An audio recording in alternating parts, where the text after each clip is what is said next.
Bismillahirrahmanirrahim. Umar bin Khattab berkata tentang masalah sedekah ini, sesungguhnya amal itu saling berbangga-bangga diri. Lalu sedekah berkata, saya adalah yang paling baik di antara kalian. Jadi sedekah itu termasuk amal yang luar biasa. Ya. Bahkan para salafus salih yang akan kita juga jelaskan itu, banyak di antara mereka mengobati penyakit-penyakit mereka, mempermudah agar doa mereka diterima oleh Allah Subhanahu wa taala, mempermudah urusan-urusan mereka justru dengan bersedekah.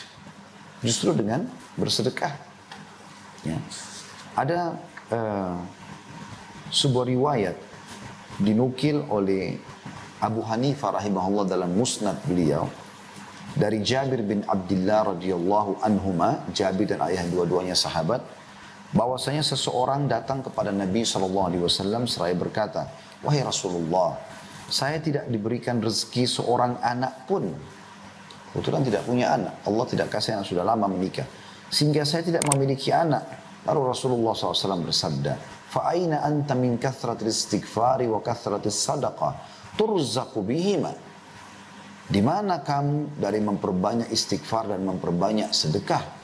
Karena engkau akan diberi rezeki anak dengan sebab keduanya. Jadi orang-orang yang mandul, ini resepnya. Nanti akan kita jelaskan juga insya Allah di salah satu keutamaan sedekah, yaitu bisa mempermudah urusan, menyembuhkan penyakit, ya. Itu luar biasa teman-teman sekalian. Ya. Kemudian Abdul Aziz bin Umair rahimahullah berkata, sholat itu akan menyampaikan dirimu setengah perjalanan. Puasa menyampaikan dirimu kepada pintu sang raja. Allah subhanahu wa ta'ala, sedang sedekah menyampaikan dirimu ke hadapan raja tersebut.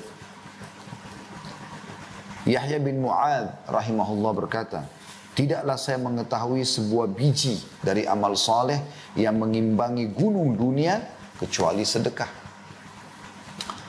Ibnu Abil Ja'ad berkata rahimahullah, sesungguhnya sedekah itu benar-benar menghilangkan 70 pintu kesusahan dan keburukan. Ya, subhanallah, ini poin perlu digarisbawahi. Saya menemui banyak orang yang sudah mempraktekkan ini, yang mengungkapkan kepada saya sendiri, subhanallah. Ya, mudah-mudahan kita semua atau kami pun bisa ikut serta dalam pahala mereka, karena mereka juga mendengarkan ceramah-ceramah itu, ya. Jadi mereka membahasakan, saya Ustadz sampai sudah ketagihan dengan sedekah. Sampai ada seorang pengusaha yang besar di Jakarta, ya. Beliau dari turunan Chinese masuk Islam mu'allaf. Itu sampai membahasakan kepada saya. Dia bilang, Ustadz, partner bisnis saya 2 orang yang lain, semua turunan Chinese tapi orang kafir. Dan saya coba yakinkan mereka tentang sedekah dan zakat dari perusahaan kita. Awalnya mereka ragu, karena mereka memahami sistem kapitalis. Jadi nggak ada kita keluarkan, justru makin pelit, maka makin kaya kita. Seperti itulah ya pemahaman mereka yang non muslim. Maka kata dia, saya coba yakinkan. Maka akhirnya mereka pun setuju untuk mengeluarkan sekian persen dari pendapatan. Dan mereka akhirnya melihat sendiri hasilnya, perusahaan makin maju. Makin besar kita keluarkan, maka makin besar juga income yang datang. Sampai sekarang Ustaz, setelah sekian tahun ya berjalan partner bisnis kami dengan non muslim ini, mereka justru yang sering ingatkan kepada saya, apa zakat perusahaan sudah dikeluarkan? Apakah sudah bersedekah? Itu ungkapan beliau sendiri, dan memang Masya Allah, luar biasa gitu keuntungannya, sampai bisa kita bahasakan mungkin puluhan miliar, bahkan ratusan miliar ya omset daripada perusahaan-perusahaan atau perusahaan-perusahaan yang ditanggung oleh teman-teman ini gitu ya. Dan cukup banyak contoh berhubungan dengan masalah ini. Anda juga kalau diberikan harta ini teman-teman, Anda harus tahu itu bukan milik Anda sendiri.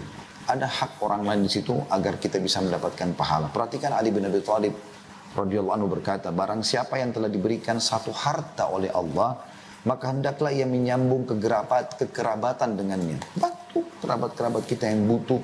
Kalau kita mampu, berilah, ya. Dan usahakan memberikan yang terbaik semampu kita. Karena kita akan mendapatkan pahala sedekahnya dan pahala silaturahimnya. Karena pernah ada sahabat begitu. Beliau membawa ya sekantong dirham lalu mengatakan, ada 2 orang yang akan saya menjadikan target sedekah saya Rasulullah. Yang dua-duanya miskin, yang satu punya kerabat, yang satu tidak punya kerabat. Yang mana saya dahulukan? Kata Nabi SAW, kalau kau berikan kepada orang yang punya kekerabatan denganmu, maka kau akan mendapatkan pahala sedekah dan pahala silaturahimnya. Kita kembali kepada statement Ali bin Abi Thalib radhiyallahu anhu, beliau berkata, barang siapa yang telah diberikan satu harta oleh Allah, maka hendaklah ia menyambung kekerabatan dengannya. Kemudian memperindah jamuan untuk tamunya, memberikan yang terbaik buat tamu. Ya. Bukan makanan yang sudah rusak, bukan yang sudah basi, bukan yang tidak disukai di rumah, gitu kan. Sampai sebagian salaf mengatakan, aku memberikan makanan kesukaan 10 orang sahabatku atau tamuku, lebih aku cintai daripada aku beribadah sunnah sekian lama. Ya, saya lupa statement terakhirnya, tapi berpuasa atau sholat malam. Ya, bahasa beliau begitu.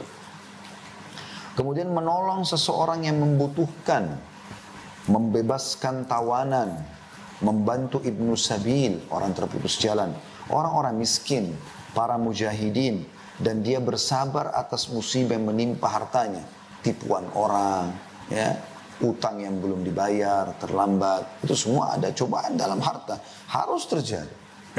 Nggak ada orang yang tidak akan melalui cobaan-cobaan tersebut. Anda harus tahu itu. Maka dengan itu Anda, oh ternyata sudah tahu ini akan ada cobaannya harta ini. Ya, ada ekstra pahala juga di situ. Karena dengan perkara-perkara itu, kata Ali radhiyallahu anhu, dia akan memperoleh kemuliaan dunia dan juga akhirat. Kita tutup statement para salaf dengan perkataan Abu Hatim rahimahullah, seorang ulama tabi'in yang masyhur dengan keimanan dan amal salehnya, berkata, bakhil itu, pelit, ya, adalah sebuah pohon di neraka, sedang ranting-rantingnya ada di dunia. Maka barang siapa yang bergantungan pada salah satu dari ranting-ranting itu, maka niscaya ia akan menjerumuskannya ke dalam neraka. Bakhil salah satu ranting pohon di neraka. Yang bergelantungan pada ranting itu dia akan masuk ke neraka. Pelit, maka masuk neraka. Sebagaimana kedermawanan itu, royal, suka bantu orang. Sedekah itu dicintai sama dia. Dibuat sebagai sebuah program hidup. Adalah pohon di surga, di mana ranting-rantingnya berada di dunia. Dan barang siapa yang bergantungan pada salah satu dari ranting-ranting itu, niscaya ia akan membawanya ke surga. Dan surga itu adalah tempat untuk orang-orang dermawan. Dermawan. Jadi orang dermawan lah yang akan diberikan itu.